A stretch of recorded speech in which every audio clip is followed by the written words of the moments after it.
सत्संगत जी, प्यार से कहना धन्यकार जी।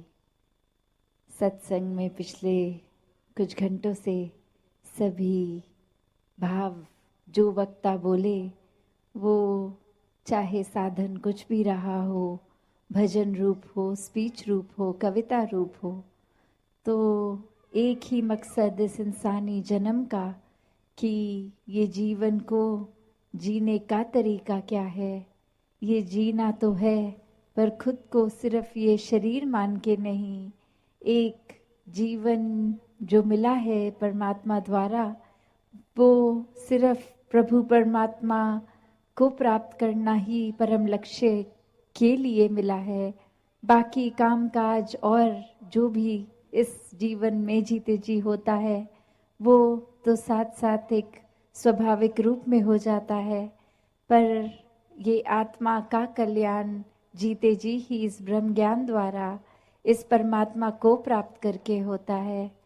तो एक आत्मा जो हमेशा से एक बंधन में बंधी हुई, एक सल्वेशन मुक्ति आज़ादी की बात इस आत्मा की, तो वो मनुष्य जन्म में ही संभव है।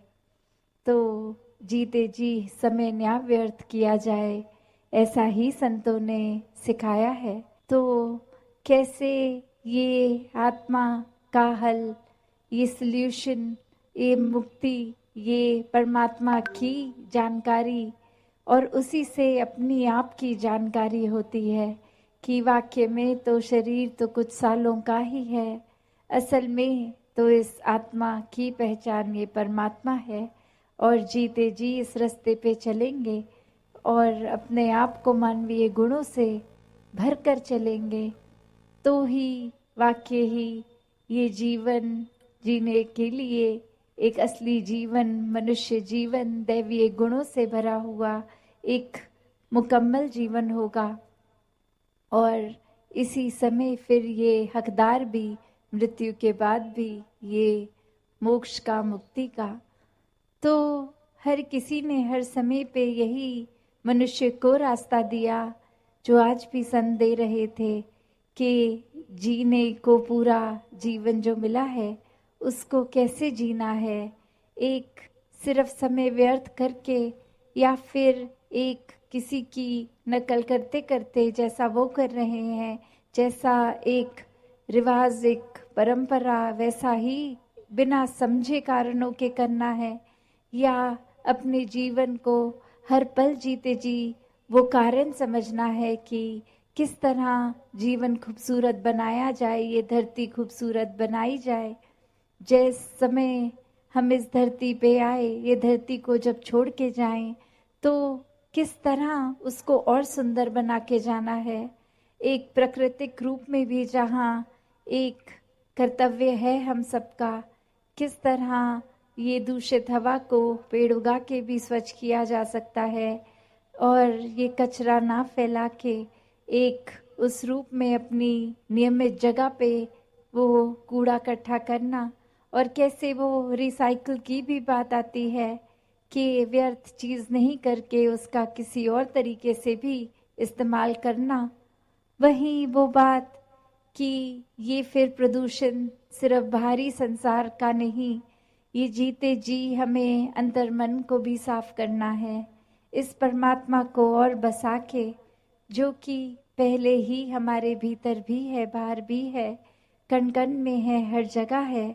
तो वही उदाहरण जो एक मृग का आता है कि एक खुशबू जो उसके अंदर ही होती है वो मृग समझता नहीं और जगह जगह एक जंगल में ढूंढते ढूंढते कि ये खुशबू कहाँ से आ रही है, वो खुशबू तक जाने में भटकता है और असल में तो वो कस्तूरी की खुशबू उसके अंदर ही है, उसकी नाभि से ही आ रही है।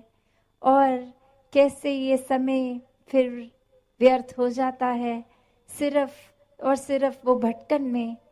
तो ये पहचान परमात्मा की जब हो जाती है तो वो भटकन एक समाप्त हो जाती है आत्मा की।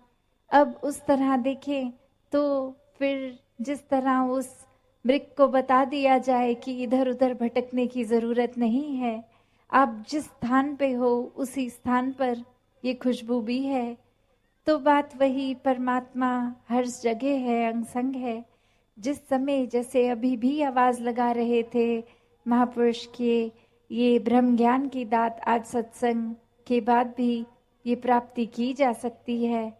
तो बात वही कि सिर्फ सत्संग में आने का मतलब सिर्फ वो नहीं कि आए एक क्रिया रूप में बैठ गए, कुछ सुना भी, कुछ अनसुना किया, कुछ अपना ध्यान इधर उधर लगा लिया, भटका लिया, पर मूल को नहीं पकड़ा। मूल तो बस ये परमात्मा ही है। इस परमात्मा को जो पकड़ लेते हैं, मन में बसा लेते हैं, हर समय इसका दीदार करते हैं, एक एहसास में इसी निराकार के रहते हैं, तो वो ही वाक्य ही संत है। उनका जीवन हर पल भक्तिमय है, वरना तो भक्तों के ऊपर ऐसे जीवन जीने के लिए उनका तो कारण था ये परमात्मा, पर दुनिया ने सिर्फ एक वो पकड़ लिया कि जिस तरह उन्होंने किया हम भी वही करेंगे, पर मूल नहीं पकड़ा, ये परमात्मा को जानने की जिज्ञासा नहीं अंदर रखी, इस परमात्मा को प्राप्त नहीं किया, तो फिर सिर्फ एक दिखावा, एक नकल रूप ही करना तो एक जीवन को सफल नहीं बनाया। क्योंकि वो एक उस तरह की बात है कि अगर कोई एक घाव है, चोट है, तो उसको पहले मरहम लगा के वो अपनी त्वचा को, स्किन को नॉर्मल करना है, वरना तो एक छुपाने के तौर पे ऊपर से मेकअप लगा के भी छुपा दिया जाता है। तो बात वही कि ये ऊपर की सुंदरता नहीं, ये अंदर से भी सुंदर होना है। ये हर किसी के अंतर मन की जो भटकन, ये आत्मा की, ये सिर्फ और सिर्फ इसका समाधान ये परमात्मा ही है। जैसे ही इस परमात्मा को देख के भक्ति की शुरुआत की जा सकती है, उसी तरह फिर अपने मनों में और गुणों को भी अपनाया उसी पल से जाया जा सकता है। और वो फिर एक ऊपरी मेकअप की तरह अच्छा व्यवहार नहीं, एक अंदर से वो जिस तरह इस नाभि में खुशबू उस मृग की, तो वही अंदर से बाहर की सुंदरता तभी बनती है जब एक एक मानवीय गुण खुद बन जाते हैं। सिर्फ प्यार की बात ही नहीं, पहले प्यार बनकर फिर प्यार बांटना। सिर्फ एक विशालता की बात नहीं, इस विशाल निराकार परमात्मा से जुड़ गए। ये इतना विशाल जिसका कोई अंत ही नहीं है, कोई शुरुआत ही नहीं है। जब इसके साथ मन जोड़ लेंगे तो हम भी अपना मन इतना विशाल बना लेंगे कि सबको अपना लेंगे। हर किसी की कमियां हो ना हो उससे फर्क नहीं, कि सब प्यारे हैं, सभी इस परमात्मा की संतान हैं, सब में यही एक परमात्मा का निवास, सभी प्यारे, सभी श्रेष्ठ। और कोई भी और फिर हम जो मानवीय गुण सोचे भी, वो स्वयं बनना बहुत ही आसान हो जाता है। सिर्फ इस परमात्मा के ऊपर अपने मन को टिकाकर वो गुण खुद ब खुद हमारे अंदर आ जाते हैं। तो ऐसा व्यवहार, ऐसा जीवन हर एक के जीवन में आना संभव है। सिर्फ और सिर्फ उसके लिए ये अपने अहंकार का त्याग करना ज़रूरी है।